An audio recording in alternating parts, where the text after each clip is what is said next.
दोन्ही पक्षाचे जिल्ह्यातले शहरातले नेते एकत्र असतील हे मी नक्की सांगेन.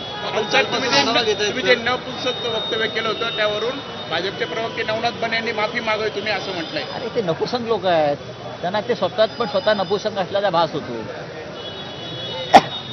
महाराष्ट्राला नपुसंक करण्याचं काम सुरूच आहे ना, तर चुकीचं काय आहे? या राज्य हा मर्दांचा महाराष्ट्र होता.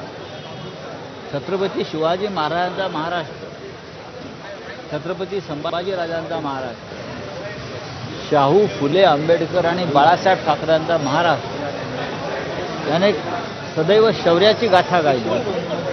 पण गेल्या 10 वर्षामध्ये दिल्लीकडून असे प्रयत्न होत आहेत की महाराष्ट्र कमजोर व्हावा, दुर्बल व्हावा आणि शंड व्हावा. परत सांगतोय, शंड व्हावा. तुम्ही माफी मागावी असं ते मागणी करतात. कोण छुत्या आहे काय तो?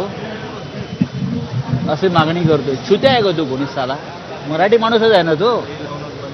काय त्याची सुनतागिरी आहे? विचारा जाऊन त्याला. मी बरोबर बोललेलो आहे.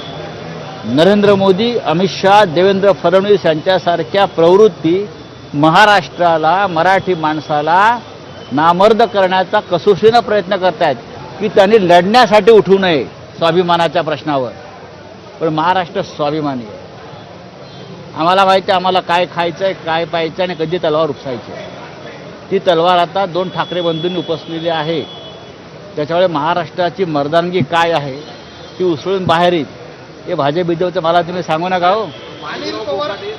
अरे जाऊ द्या, त्यांना माफ करा आता.